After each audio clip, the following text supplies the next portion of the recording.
City news Muzaffarpur और मैं आप सभी दर्शकों का स्वागत करती हूं। खबरों की शुरुआत करेंगे आज के मुख्य समाचारों के साथ। जहरीली शराब कांड में पुलिस ने शराब बनाने वाले एक व्यक्ति को गिरफ्तार कर जेल भेजा। ब्रह्मपुरा थाने की पुलिस ने बाइक चोरी करने वाले गिरोह के 6 सदस्यों को किया गिरफ्तार।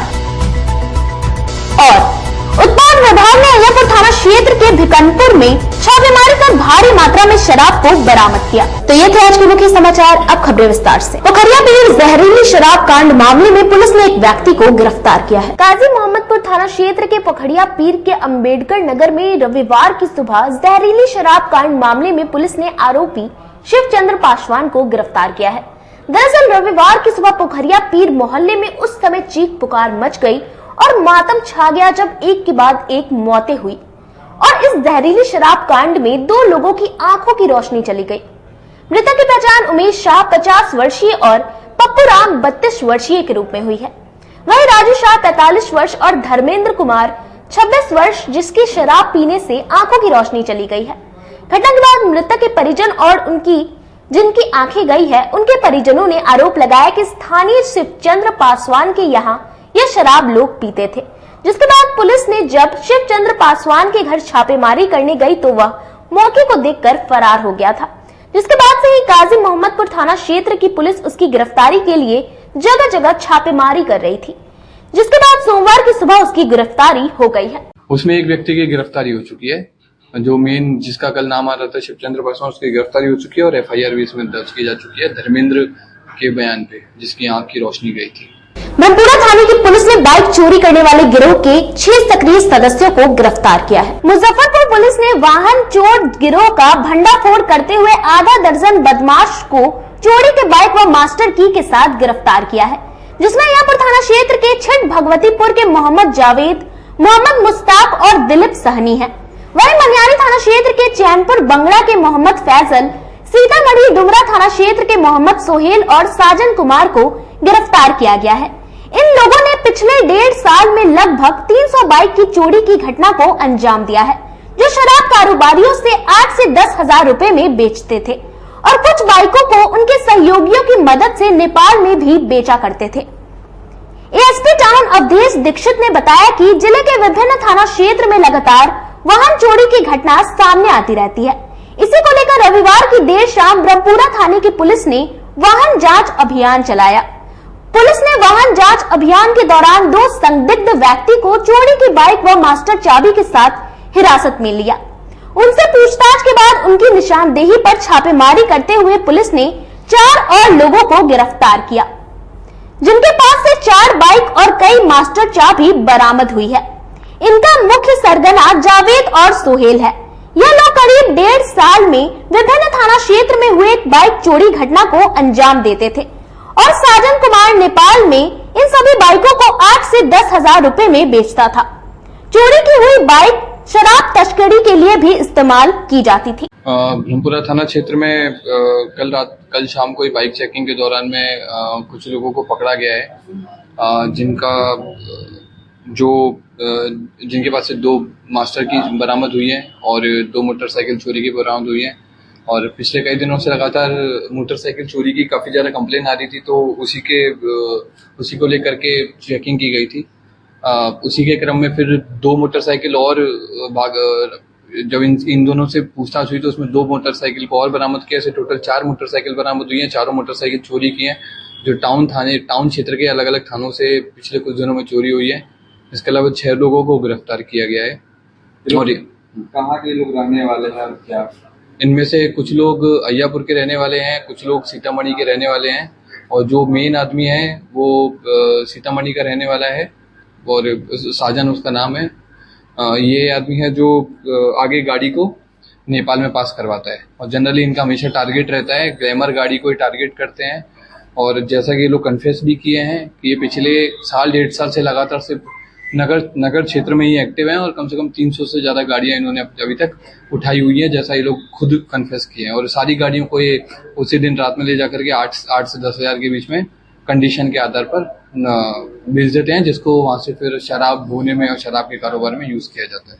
मुख्य सरगना सर इसका कौन? मेन आदमी इसमें सोनू है, एक जुनैद है और एक जावेद है और एक साजन है। ये सब अय्यापुर के क्षेत्र होतीपुर के रहने वाले सारे। हाँ, उनमें से एक जो साजन है वो सीतामढ़ी का रहने वाला है। 10 करोड़ रुपए की लागत से बन रहे रेड क्रॉस के ब्लड बैंक का औचक निरीक्षण के लिए पहुंचे डीएम प्रणव कुमार। जिलाधिकारी प्रणव कुमार ने रेड क्रॉस के क्रियाकलाप और नव निर्मित ब्लड बैंक भवन का निरीक्षण किया। इस दौरान जिलाधिकारी को रेड क्रॉस के सचिव उदय शंकर प्रसाद सिंह ने बताया कि ब्लड बैंक के संचालन के लिए जरूरी सारा उपकरण उपलब्ध हो चुका है। अभी इन सभी उपकरणों का इंस्टॉलेशन बाकी है। वहीं औचक निरीक्षण के बाद जिलाधिकारी ने कहा कि जितनी जल्द हो सके संबंधित कंपनियों को इंस्टॉलेशन के लिए पत्र दे और मानवता की सेवा को लेकर जल्द से जल्द इसके संचालन की प्रक्रिया शुरू की जाए। इसके अलावा उन्होंने कहा कि टेक्नीशियनों का चयन की प्रक्रिया शुरू की जाए। जिलाधिकारी ने कहा कि ब्लड बैंक बहुत ही जल्द शुरू हो जाएगा। क्रॉस में ब्लड बैंक की शुरुआत हम लोग करने जा रहे हैं। उसी को लेकर के आज जो सामग्रियां विभिन्न आई हैं उसका निरीक्षण किया गया और कैसे संचालन होगा इसके बारे में विचार विमर्श किया गया है और शीघ्र ही आने वाले दिनों में रेड क्रॉस में ब्लड बैंक की स्थापना करने का हम लोगों ने लक्ष्य रखा है, इसको सुनिश्चित किया जाएगा। वहीं दूसरी ओर रेड क्रॉस के सचिव उदय शंकर प्रसाद सिंह ने कहा कि बहुत ही जल्द ब्लड बैंक की शुरुआत होगी। जिलाधिकारी महोदय रेड क्रॉस के प्रति काफी ये संवेदनशील है। ये सोचते हैं कि गरीबों का, आम जन का कैसे कल्याण किया जाए। तो रेड क्रॉस एक ऐसा माध्यम है जनता के लिए कुछ काम करते रहते हैं, कुछ नहीं भरपूर। उसी के करीब में आज ब्लड बैंक का जो मशीन है उसी को निरीक्षण करने के लिए आए थे और इनको जो इनके आने के बाद जो रेड क्रॉस जो फला फूला है उसका हम सारा स्थिति से अवगत कराए। काफी प्रसन्न हुए और मीटिंग हॉल के लिए उन्होंने कहा है कि इसको हम देखते हैं और इसको कैसे कराया जाए, किसके माध्यम से तो हम करवा देंगे। उनके गार्जियनशिप में सही मायने में इनके नेतृत्व में जो रेड क्रॉस बढ़ा इसका वर्णन करने लायक नहीं है। इसका कोई तुलना ही नहीं किया जा सकता है। समय तो हम बराबर देते रहते हैं, उतना ही समय दिए हैं, लेकिन विकास का अगर पैमाइश कहा जाए तो कहाँ 50 आइए 100 से ऊपर अगर पॉइंट किया जाए तो ज्यादा। एमआईटी के समीप पुलिस की वाहन से ठोकर लगने से घायल छात्र की अस्पताल में इलाज के दौरान हुई मौत। ब्रह्मपुरा थाना क्षेत्र में बीते दिन हुए पुलिस वैन से टक्कर के कारण एक छात्र गंभीर रूप से घायल हो गए थे। सोमवार को उस छात्र की मौत हो गई है, जिसके बाद परिवार वाले में कोहरा मच गया। पुलिस वाहन से घायल हुए छात्र को स्थानीय लोगों के द्वारा आनन फानन में उसे इलाज के लिए अस्पताल में भर्ती करवाया गया था। मामले में मृत छात्र मोहन कुमार के पिता शंकर शाह ने बताया कि बीते 20 सितंबर को कोचिंग जाने के क्रम में पुलिस वैन ने एमआईटी के समीप मेरा बेटा को जोरदार टक्कर मार दिया था, जिस कारण वो गंभीर रूप से जख्मी हो गया था। आनन फानन में इलाज के लिए उसे निजी अस्पताल में भर्ती करवाया गया था। इलाज के क्रम में उसकी मौत हो गई है। हम लोग इसको लेकर के अय्यापुर थाने में लिखित आवेदन दिया है और मुझे सरकार की तरफ से उचित मुआवजा मिलना चाहिए, साथ ही दोषी चालक पर सख्त कार्रवाई होनी चाहिए। पूरे मामले पर अय्यापुर थानेदार रोहन कुमार ने बताया कि मोहन नामक युवक का एमआईटी गेट के समीप पुलिस वैन से टक्कर हो गई थी। उसका इलाज निजी अस्पताल में चल रहा था। आज उसकी मौत हो गई है और मृतक के शव को कब्जे में लेकर पोस्टमार्टम के लिए भेजा जा रहा है। मेरा बच्चा पढ़ने के लिए जा रहा था 10:25 पर सर 20 तारीख के जा रहा था पढ़ने के लिए मैथ पॉइंट पर, और पीछे से पुलिस का वैन इस कदर से उसको मार करके उसको करेजा पर चक्का चढ़ा कर रौंदते हुए चला गया सर, रौंदते हुए चला गया। और पुलिस वैन थी और उसको रौंदते हुए चली गई और कुछ पब्लिक लोग उसको पकड़ना चाहा, फिर भी वह स्पीड करके चली गई।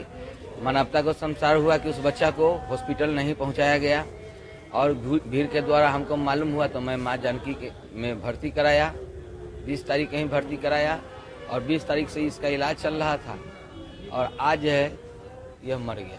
अगर प्रशासन उस दिन ले जाती, अगर प्रशासन वहाँ पर ले जाती, इसका MIT के पास पिछले 4-5 दिन पहले एक्सीडेंट हो गया था और उसका इलाज यहाँ चल रहा था। आज उसका डेथ हो गया है। बाकी हम लोग उसको पोस्टमार्टम के लिए ले जा रहे हैं SKMCH और जो भी प्रक्रिया है उसका हम लोग करवाएंगे। पुलिस की गाड़ी से हुई है, उस पर FIR दर्ज किया गया है। ब्रह्मपुरा थाना में FIR दर्ज किया। जिले में नहीं थम रहा डेंगू का कहर। प्रत्येक दिन 5 से 7 मरीज डेंगू के मिल रहे हैं। देखिए ये रिपोर्ट। जिले में डेंगू का कहर नहीं थम रहा है। स्वास्थ्य विभाग के तमाम प्रयास विफल साबित हो रहे हैं। जब प्रतिदिन 5-6 मरीज मिलते ही जा रहे हैं, अब तो मौत भी होने लगी है। रविवार को डेंगू से पीड़ित एक और मरीज की मौत हो गई। मृतकों की संख्या बढ़कर 2 हो गई है। मृत मरीज SN चौधरी कांटी प्रखंड के बैरिया स्थित शांति विहार कॉलोनी के रहने वाले थे। वे नागालैंड के दीमापुर में रहते थे। वहां पर भी प्राइवेट नौकरी करने की बात बताई गई है। उनकी पत्नी आशा चौधरी ने बताया कि नागालैंड में ही वे बीमार पड़ गए थे। वहां से घर पहुंचे और 15 सितंबर को ब्रह्मपुरा स्थित एक निजी अस्पताल में भर्ती कराया गया। इलाज के बावजूद भी उनकी तबीयत बिगड़ती चली गई। यहाँ से पटना रेफर कर दिया गया। स्वजनों ने पटना में निजी अस्पताल में भर्ती कराया, जहां इलाज के क्रम में उनकी मौत हो गई। ब्रह्मपुरा स्थित निजी अस्पताल प्रबंधन द्वारा रविवार को स्वास्थ्य विभाग को मरीज की मौत की होने की जानकारी की रिपोर्ट भेजी गई है। जिला वेक्टर जनित रोग नियंत्रण पदाधिकारी डॉक्टर सतीश कुमार ने इसकी पुष्टि की है। कहा कि डेंगू से यह दूसरी मौत हुई है। इससे पहले सरिया के रहने वाले मेहताब आलम की मौत हुई थी। वह भी नागालैंड के दीमापुर से ही बीमार होकर लौटा था। 5 और नए मरीज मिले हैं। इधर SKMCH में जांच के दौरान 5 और नए मरीज डेंगू में पुष्टि हुई है। वहीं एक और मरीज में डेंगू और चिकनगुनिया दोनों की पुष्टि हुई है। उन्होंने बताया कि लैब से आई जांच रिपोर्ट से इसका पता लगा है। इन सभी को SKMCH में भर्ती कर इलाज किया जा रहा है। कुल 6 मरीज SKMCH और 4 निजी अस्पताल में भर्ती है।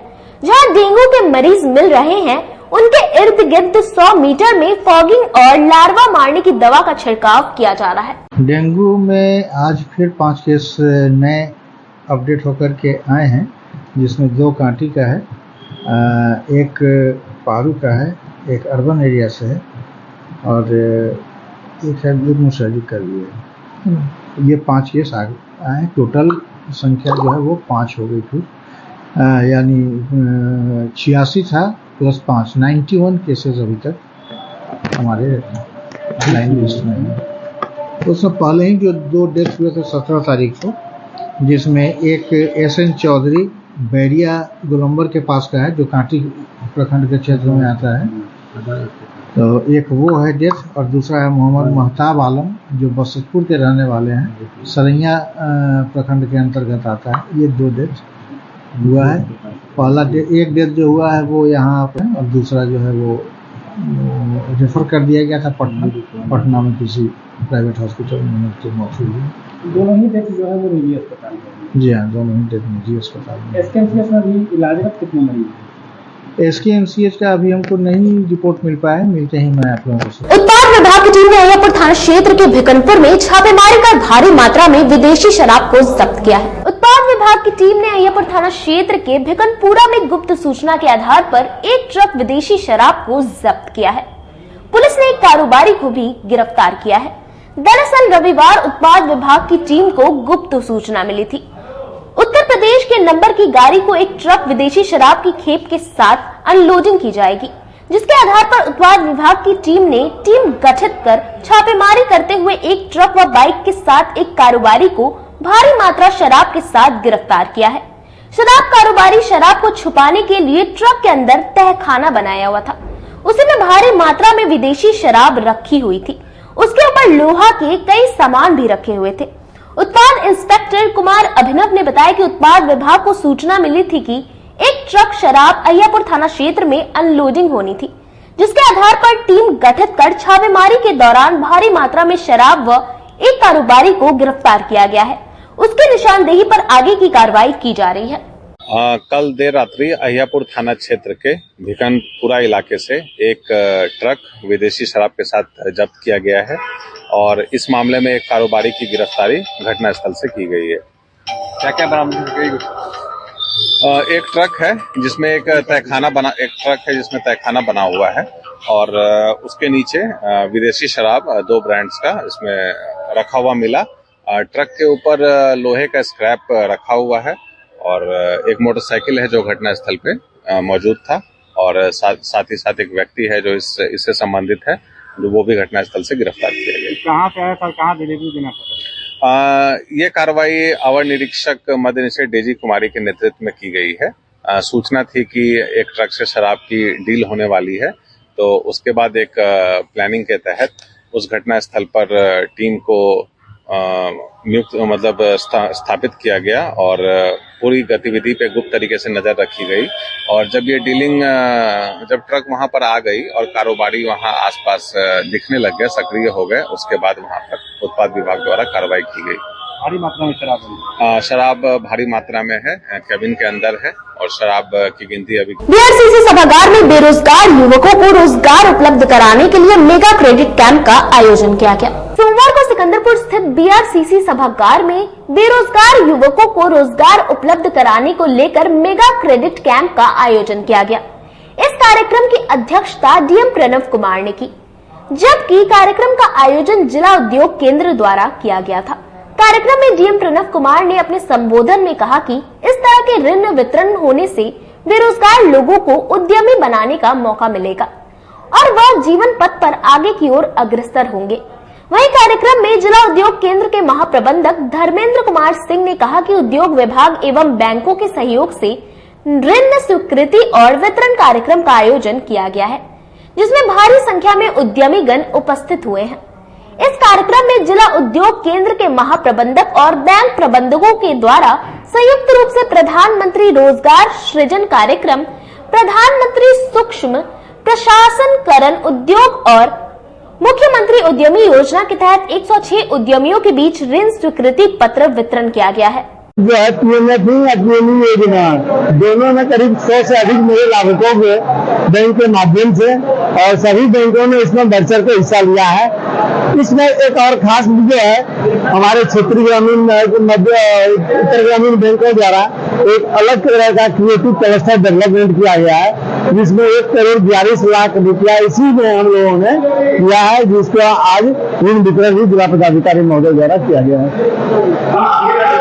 हाँ जी, मिशन परिवार विकास अभियान के तहत शहरी प्राथमिक स्वास्थ्य केंद्र में सास बहू और बेटी सम्मेलन का आयोजन किया गया। बालूघाट स्थित मिशन परिवार विकास अभियान के तहत आज शहरी प्राथमिक स्वास्थ्य केंद्र में सास बहू और बेटी सम्मेलन का आयोजन किया गया, जिसमें प्रभारी डॉक्टर प्रमेय पुंज द्वारा फीता काटकर सम्मेलन की शुरुआत की गई। सम्मेलन के तहत आशा बहनें अपने क्षेत्र से सास बहू और बेटी के जोड़े को स्वास्थ्य केंद्र पर लाई, जिसमें सभी सास बहू और बेटी को परिवार नियोजन के स्थायी व अस्थायी साधन के बारे में बताया गया। एएनएम जूही कुमारी ने इसकी जानकारी दी। आज हमारे यहाँ मिशन परिवार विकास योजना जो चल रहा है, उसके तहत हमारे यहाँ सास बहू बेटी सम्मेलन का आयोजन किया गया है, जिसमें हमारी आशाएं बहनें अपने क्षेत्र से सास बहू और बेटी को जोड़े में यहाँ लाई हैं, जिनको हम लोगों ने परिवार नियोजन के अस्थायी साधन, अस्थायी और अस्थायी दोनों साधन के बारे में बताए हैं कि कैसे उसको अपनाना है, कब शादी होना चाहिए, सही उम्र पे शादी के 2 साल बाद बच्चे, 2 साल हर बच्चे में दो बच्चे में 3 साल का डिफरेंस, इसके बारे में उन लोगों को विस्तार से बताए हैं और उनको गिफ्ट देकर सम्मानित किया गया है। कब से कब तक आपका ये हमारा पखवाड़ा 4 से लेके ये 26 सितंबर तक का है, कल तक का चलेगा, जिसमें हम लोगों ने दंपति संपर्क पखवाड़ा भी रखा था शुरुआत में, और फिर 5 दिनों तक हम लोगों ने सारथी रथ निकाला था परिवार नियोजन के लिए, आम जनों तक इसकी सूचना देने के लिए कि हाँ यहाँ पर मेला चल रहा है, इसके लिए। और उसके बाद 11-12 तारीख को हम लोगों ने परिवार स्वास्थ्य मेला भी लगाया था क्षेत्र में, जिसमें वहाँ पे बहुत सारे हमारे लाभार्थी और परिवार नियोजन के बारे में उनको बताया गया। और 21 तारीख को हम लोगों ने परिवार नियोजन के बारे में परिवार नियोजन दिवस रखा था, जिसमें भी बहुत सारी क्लाइंट आए हमारे क्षेत्र से और उन लोगों ने लाभ लिया। और आज हमारे यहाँ सास बहू बेटी सम्मेलन है और कल हमारे यहाँ विश्व गर्भ निरोधक दिवस मनाया जाना है। मारपीट मामले में सकरा थाने की कार्रवाई नहीं करने को लेकर एक बुजुर्ग ने एसएसपी से इंसाफ की गुहार लगाई है। जिले के सकरा थाना क्षेत्र अंतर्गत दुबहा बुजुर्ग के महावीर प्रसाद के पुत्र विजय प्रसाद ने अपने भाई पर ही जानलेवा हमला करने का आरोप लगाया है। मामले की जानकारी देते हुए विजय प्रसाद ने बताया कि उन्होंने अपने भाई सकल देव प्रसाद की बेटी की शादी में 50,000 रुपए कर्ज के तौर पर उन्हें दिया था, लेकिन जब उनसे पैसे वापस मांगे तो उन्होंने अपने कुछ साथियों के साथ मिलकर उन पर जानलेवा हमला कर दिया, जिसमें उनकी जान बाल बाल बची। इसकी शिकायत जब उन्होंने सकरा थाना में की तो वे केस दर्ज करने में आनाकानी करने लगे। इसके बाद उन्होंने इसकी शिकायत एसएसपी से की, तब जाकर उनका केस दर्ज हुआ, लेकिन अब उनका डायरी कमजोर कर दिया गया है। इसी की शिकायत करने वो सोमवार को एक बार फिर एसएसपी कार्यालय पहुंचे हैं। उन्हें उम्मीद है कि इस बार उन्हें इंसाफ जरूर मिलेगा। न्यायालय में इससे पहले केस चल रहा था, हमारा पत्नी दुखनी देवी केस की हुए है सब जज 4 में, केस नंबर 592 है। 3/2/23 को केस किए थे। क्या हुआ था? 50,000 रुपया सकलदेव प्रसाद के बेटी के शादी में पैसा 2021 में हम दिए थे। वह पैसा मांगने के कारण हमारा पत्नी को मारा, जिस पर केस न्यायालय में हुआ। केस के बाद हम गवाही नंबर 1 है, हमारा नाम विजय प्रसाद है, पिता महावीर प्रसाद है, घर दुबहा, थाना सकरा, जिला मुजफ्फरपुर के वासी है। इसी केस के कारण 27/7 के 7 बजे रात में हम दवाई लाने के लिए जा रहे थे रामलाल चौक पर। 5 आदमी घेरा, जिसमें सकलदेव प्रसाद सगे हमारे भाई है, लोहा के रॉड लेकर आगे से घेर लिया और कहा कि यही गवाही सलाह है, इसका जान से हत्या कर दो। इतने सुन कमन जे प्रसाद मेरा सहोदर है, दाब से जो है से सबसे पहले सिर पर मारा। जब नाच के गिर गए, दाहिना बाएं 3 खंडी काट दिया, कपड़ा 1.5 इंची तक, बाया हाथ 5 खंडी काट दिया। लेहू लहान जब धरती पर हो गए, अल्लाह होने पर ग्रामीण लोग जो उठा, मेरा पत्नी जुटा और सकरा अस्पताल में भर्ती कराया। भर्ती कराने के बाद सकरा अस्पताल रेफर कृष्णा मेडिकल में कर दिया। कृष्णा मेडिकल में 26 दिन लगातार मैं रहे। वहां से इजाजत लेकर हम न्यायालय में आए। आने के बाद सकरा थाना पर जब पहुंचे हैं, सकरा थाना हमारा जैसे बात सुनने के लिए। यहाँ समय चला एक छोटे से ब्रेक का। बने रहिए हमारे साथ, देखते रहिए सिटी न्यूज मुजफ्फरपुर। जिले की शान बन चुकी बाबा लहठी अब लोगों की जरूरत बन चुकी है। अत्याधुनिक रेंज और भरोसे को समेटे हुए लोगों के लिए नई नई डिजाइनर लहठी उतारते रहते हैं। ऐश्वर्या राय बच्चन सचिन तेंदुलकर की पत्नी से लेकर न जाने कितने सारे नामी हस्तियां इस लहठी के दीवाने हो चुके हैं। लोगों के साथ ने ही बाबा लहठी की पहचान देश से लेकर विदेश तक बनाई है। ऐसा साथ बनाए रखने के लिए आप लोगों का तहे दिल से धन्यवाद।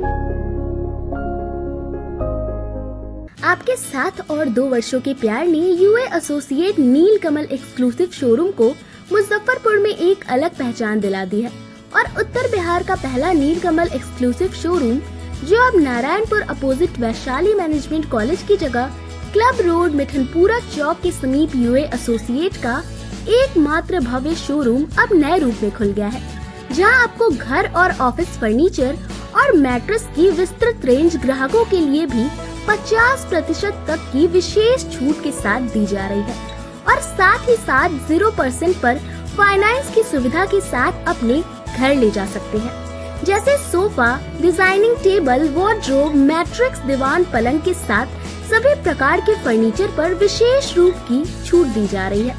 2 वर्षों का साथ निभाने के लिए यूए एसोसिएट नीलकमल एक्सक्लूसिव शोरूम आपका तहे दिल से धन्यवाद करता है और एक बार हमारे यहाँ अवश्य पधारें। इस विशेष छूट का लाभ जरूर उठाएं। यूए एसोसिएट नीलकमल का फर्नीचर शोरूम नारायणपुर से हट करके मिठनपुरा चौक के समीप क्लब रोड में हम लोगों ने अभी स्थापित किया है, जहां आपको होम फर्नीचर के, ऑफिस फर्नीचर के विस्तृत रेंज देखने को भव्य रूप से मिलेंगे और हमारे पास मैट्रेस की भी एक बहुत अच्छी रेंज उपलब्ध है और साथ ही साथ हमारा लगन का भी काफी भारी डिस्काउंट ऑफर चल रहा है, जिसमें 40% तक की छूट दी जा रही है और साथ में हमारे यहाँ फिनांस की भी सुविधा है, जिसमें आप बजाज से, एचडीएफसी से 0 डाउन पेमेंट पर भी सारी चीजें ले जा सकते हैं। तो आप लोगों से निवेदन है कि एक बार आकर के हमें सेवा का मौका दें। अपने सपनों की आशिया को दे एक नई पहचान माँ भवानी डेकोर प्राइवेट लिमिटेड के साथ, जो है ऑथराइज्ड डिस्ट्रीब्यूटर ऑफ कजारिया। देश की मिट्टी से बनी टाइल से देश को बनाते हैं। और जहां मिलती है सभी प्रकार के Indian and imported granite, marble, sanitary एवं कोटा स्टोन का अनोखा एवं आकर्षक संग्रह। माँ भवानी डेकोर प्राइवेट लिमिटेड मतलब a complete floor solutions. New 0 mile Dadar road Muzaffarpur. Call 9934753111। Break के बाद आप तमाम दर्शकों का एक बार फिर से स्वागत है। चलिए रुक करते हैं अन्य खबरों की ओर। समरनाली परिषद में रसोईया संघ के सदस्यों ने अपनी मानदेय राशि बढ़ाने की मांग को लेकर धरना प्रदर्शन किया। बिहार राज्य विद्यालय रसोईया संघ के बैनर तले सोमवार को सैकड़ों की संख्या में रसोइयों ने समरनाले में एक दिवसीय धरना प्रदर्शन किया। इस धरना प्रदर्शन के माध्यम से उन्होंने सरकार से मांग की कि उनका मानदेय 1650 से बढ़ाकर 28,000 रुपए किया जाए, साथ ही एनजीओ से उन्हें अलग किया जाए। मौके पर राज्य सचिव परशुराम पाठक ने कहा कि स्कूलों में जब से मिड डे मील योजना शुरू हुई है, रसोइया ही खाना बनाती और खिलाती रहती हैं, लेकिन 2016 में इसमें एनजीओ का प्रवेश कराया गया, जिसके बाद से न सिर्फ खाने का स्तर गिर गया है, बल्कि रसोइयों को भी 12 महीने कार्य कराकर 10 महीने के ही पैसे दिए जाते हैं। इतनी महंगाई में इतनी कम राशि में उनका जीवन यापन करना मुश्किल हो रहा है। इसलिए हम लोगों की मांग है कि रसोइयों को मिलने वाले 1650 रुपए मानदेय को बढ़ाकर 28,000 रुपए किया जाए। इसके साथ ही उन्हें एनजीओ से अलग किया जाए। मांग हमको है 12 महीना हम काम करते हैं तो 10 महीना का हमको मानदेय दिया जा रहा है। ऐसा है जो 10 महीना का कैलेंडर कहीं है, किसी भी कर्मचारी जो 12 महीना काम करता है उसको 10 महीना का पेमेंट आप देते हैं? नहीं देती है वही सरकार। फिर रसोईया को 10 महीना का क्यों देती है? रसोईया गरीब है, बुर्बक है, मजबूर है, नहीं पहुंच पाती है मंजिल तक, इसीलिए ना बेहुदा मजाक कर रही है सरकार। अभी के महंगाई में हम 1650 रुपया पर काम करते हैं। हमको 5 बच्चा है, एक पति है वो भी विकलांग है, वो भी पैर से नहीं कमा पाते हैं, वो भी लूज है। एक महिला हम कमाते हैं, 5 बच्चों को हम कैसे प्रतिपाल करेंगे, कैसे दवा दारू करेंगे, कैसे उसको कपड़ा पहना सकेंगे, कैसे उसको पढ़ा लिखा सकेंगे? क्या रसोईया का बच्चा का शौक नहीं है ऊंचे स्कूल में, ऊंचे कॉलेज में पढ़ने का, पुलिस दरोगा कोई ऑफिसर बनने का उसको भी शौक है? क्या हमें महिला का सम्मान दे रही है सरकार? अच्छा, आप लोगों को कितना देर काम करना पड़ता है? रसोईया को स्कूल में कितना देर काम करना पड़ता है? 9 बजे जाते हैं तो 3:30 बजे आते हैं।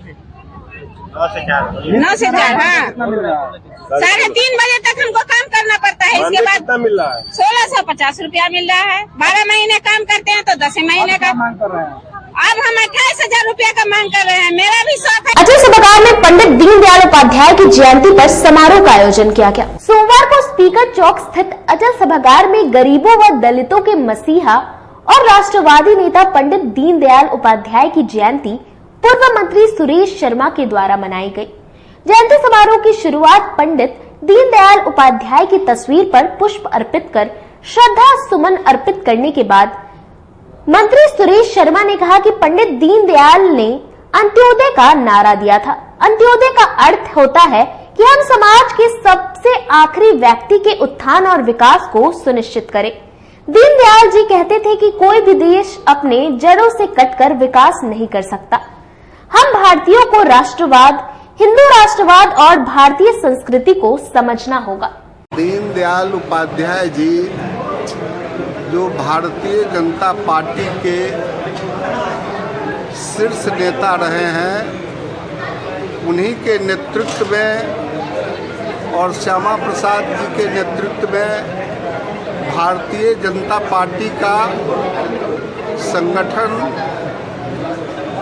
तैयार हुआ। इसके पहले 1952 में यह पार्टी जनसंघ के रूप में जानी जाती थी और यह जो है भारतीय जनता पार्टी आपको 1980 में भारतीय जनता पार्टी अटल बिहारी वाजपेयी के नेतृत्व में बना। आपको जानना होगा कि दीनदयाल जी के एक एक बात अटल बिहारी वाजपेयी और हमारे आज नरेंद्र भाई मोदी उन्हीं के बताए गए पद चिन्हों पर चल रहे हैं। इनका जन्म राजस्थान के गांव में हुआ था। 25 सितंबर 1916। और आपको एक बताने में मुझे कोई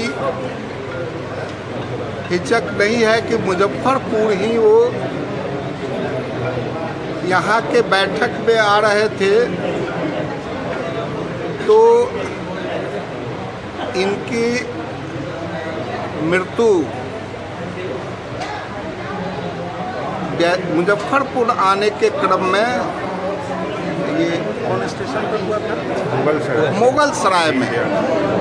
आज उस स्टेशन का नाम दीनदयाल जी उपाध्याय के नाम पर है।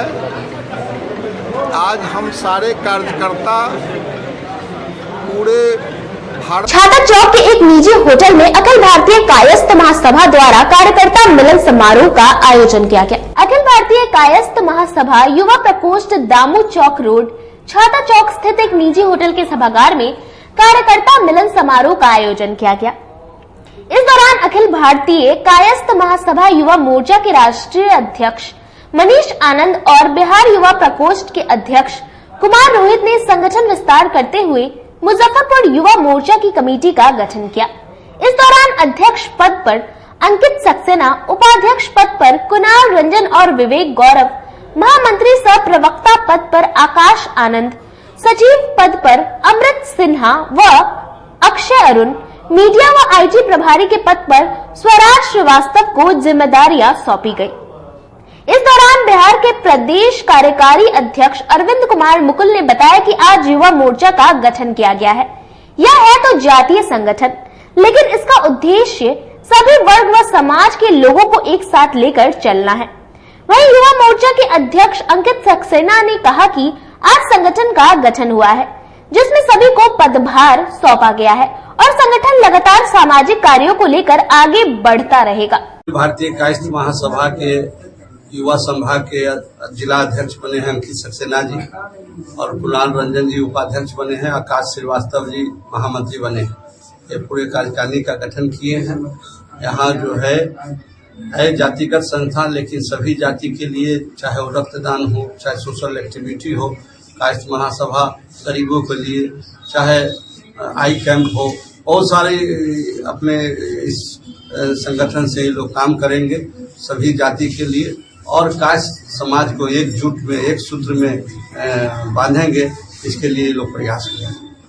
हाँ, बिल्कुल नई जिम्मेदारी सौंपी गई है। मुझे जिला अध्यक्ष मनोनीत किया गया है और सब लोगों के, अपने गार्जियन के आभार व्यक्त करता हूं मैं कि इन्होंने मुझ पर विश्वास जताया। और जो संगठन का हमारा मकसद है वो यही है कि हमें हर वर्ग के लोगों को लेकर चलना है, हमें सबके लिए कुछ न कुछ करते रहना है। जैसे हमारे गार्जियन ने बताया कि हमें आग से रिलेटेड इशू हो, आई कैंप लगाना है, ब्लड डोनेशन कैंप लगाना है, शिक्षा पे, स्वास्थ्य पे, हर एक मुद्दे पे बात करनी है और हर एक लोगों को मदद करना है, संभव मदद उन तक पहुंचाना है। और इसीलिए हम अपनी जो कोर कमेटी है, जिसमें हमारे उपाध्यक्ष कुणाल रंजन जी हैं, हमारे महामंत्री आकाश श्रीवास्तव जी हैं, हम लोग और भी लोग हैं जो संस्था से जुड़े हैं और हम लोग मिल के काम करेंगे और आगे और अच्छा आप लोगों को हमारी संस्था से। खादी भंडार स्थित ध्वजा भवन में लोकनायक जयप्रकाश नारायण की स्मृति में स्वर्ण जयंती कार्यक्रम का आयोजन किया गया। मुजफ्फरपुर विकास मंडल की ओर से सोमवार को खादी भंडार स्थित ध्वजा भवन में लोकनायक जयप्रकाश नारायण की स्मृति में स्वर्ण जयंती कार्यक्रम का आयोजन किया गया। मौके पर अध्यक्ष सुरेंद्र कुमार ने बताया कि कार्यक्रम का मुख्य उद्देश्य यह है कि उनके विचारों और सिद्धांतों को एक बार फिर से जनता के समक्ष रखा जाए। इसी कड़ी में 28 सितंबर से लेकर 8 अक्टूबर तक उनकी पुण्यतिथि पर पदयात्रा का कार्यक्रम आयोजित किया गया है। इस पदयात्रा में हम उन सभी पड़ाव पर जाएंगे जहां जयप्रकाश जी अपने कैंप रखा था और पड़ाव पर हम यह चर्चा करेंगे कि तब की मुशहरी और अब की मुशहरी में क्या फर्क है। जयप्रकाश जी ने जिन कामों का शुरू किया था उसकी स्थिति अब क्या है। आज जो भ्रष्टाचार है, बेरोजगारी है, महंगाई है, हिंसा का जो वातावरण है, उसके विरुद्ध जयप्रकाश जी ने जो आंदोलन खड़ा किया था, उस जन आंदोलन को आज एक बार फिर से पुनर्जीवित करने की जरूरत है, तभी उनके प्रति एक सच्ची श्रद्धांजलि हो सकेगी। जयप्रकाश जी के बारे में जैसा हमारे सीनियर साथियों ने बताया, वो काफी दूरदर्शी थे और उन्होंने लोक शक्ति की बात की थी। आज के समय में अगर हम लोग जयप्रकाश जी का नाम लेते हैं तो तरह तरह के जो राजनीतिक जितने स्ट्रगल हुए थे उसके बारे में जानते हैं, लेकिन यहाँ पे उन्होंने जिस तरह से सृजन का काम किया, रचना का काम किया, मुसहरी के गरीबों को आगे बढ़ाने के लिए, मुसहरी में जो पिछड़े समुदाय हैं उनको आगे बढ़ाने के लिए, उसका बहुत कम दस्तावेजीकरण हुआ है। अगर आप देखेंगे पूरा एक मुसहरी का एक दस्तावेज बना था कि इसका विकास किस तरह से हो, और आज जब सरकार तरह तरह के विकास की बात करती है तो हम लोग चाहते हैं कि हम लोग मुड़ के देखें पीछे कि किस तरह के विकास की अवधारणा उस समय की गई थी और आज लोग कहाँ पे किस स्थिति में हैं। इसके साथ ही इस यात्रा का उद्देश्य ये भी है कि यहाँ के युवाओं को जोड़ा जाए। आज के युवाओं से जब हम लोग बातचीत करते हैं उनको पता नहीं है कि वो जिस जगह पे रह रहे हैं उसका एक कितना गौरवशाली। जयप्रकाश जी मुजफ्फरपुर में आए थे, पकड़ लें हम क्या, 53 बरस होने जा रहा है। स्वर्ण जयंती, उनकी स्मृति में हम लोग स्वर्ण जयंती का आयोजन किया है। कार्यक्रम का उद्देश्य यह है कि जयप्रकाश जी के जो सिद्धांत और जिन बातों मूल्यों पर वो खड़े थे उन मूल्यों को फिर एक बार जनता में पहुंचाया जाए, जनता के बीच इसको ले जाया जाए। इस क्रम में हम लोग 28 सितंबर से और 8 अक्टूबर तक जो जयप्रकाश जी की पुण्यतिथि है उस अवसर पर हम लोग एक पदयात्रा का कार्यक्रम रखा है और उस पदयात्रा के कार्यक्रम में हम उन सभी पड़ावों पर जाने वाले हैं जहां जयप्रकाश जी ने अपना कैंप रखा था, और उस पड़ाव पे हम चर्चा करने वाले हैं कि तब के मुसहरी की क्या स्थिति थी और अब के मुसहरी की क्या स्थिति है। जो जयप्रकाश जी जिन कामों को शुरू किया था वो कहाँ तक पहुँचा और आज उस कामों को कहाँ तक आगे ले जाने की बात है। आज जो भ्रष्टाचार है, बेरोजगारी है, महंगाई है और हिंसा का वातावरण चारों तरफ व्याप्त है, उसके विरुद्ध अकस्मात 5 जून 1970 को मुजफ्फरपुर में आए। हम लोग को टेलीग्राम मिला सर्वोदय ऑफिस में और तत्काल हम लोग गए मुजफ्फरपुर स्टेशन पर। वहाँ से उनको और प्रभावती जी को लेके ध्वजाबाबू के इसी मकान में लाए। वो करीब 4 दिनों तक मुजफ्फरपुर के जो सभी राजनीतिक दल के जो प्रधान थे, सामाजिक कार्यकर्ता था, सब लोगों से बैठक की, परिस्थितियों की जानकारी ली। जब मुसहरी में जो काफ़ी सघन रूप से हिंसा, नक्सली हिंसा हो रही थी, उसकी विस्तृत जानकारी लेने के बाद में जेपी ने तय किया कि 9 जून 1970 से हम मुसहरी में प्रवेश करेंगे और वहाँ रह करके ये शांति सुरक्षा करेंगे और गांव में जो खेतिहर मजदूर और किसानों के बीच जो आपसी वैमनस्यता है उसको शांति स्थापित करेंगे और विनोबा जी का जो ग्राम स्वराज्य का अधूरा काम है उसको पूरा करेंगे।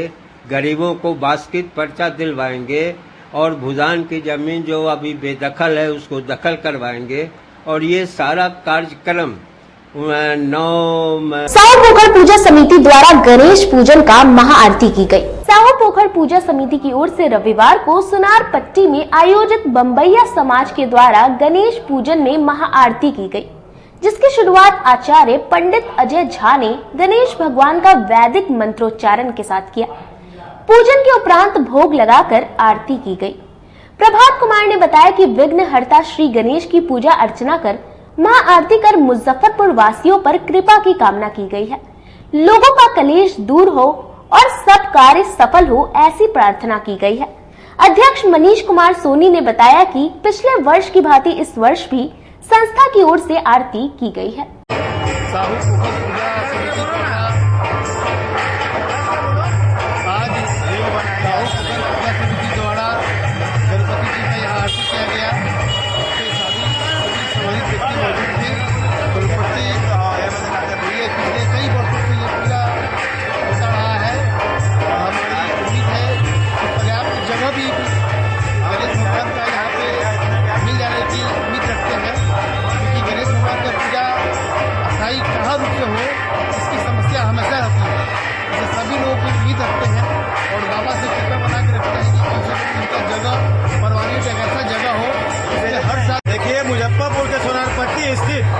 गणेश पूजा में साहू पोखर पूजा समिति की ओर से यहाँ यहाँ जो बम्बैया जी के द्वारा गणेश पूजा किया जाता है, उसमें साहू पोखर पूजा समिति की ओर से भगवान श्री गणेश का षोडशोपचार पूजन के उपरांत भोग आदि लगाकर महाआरती की गई।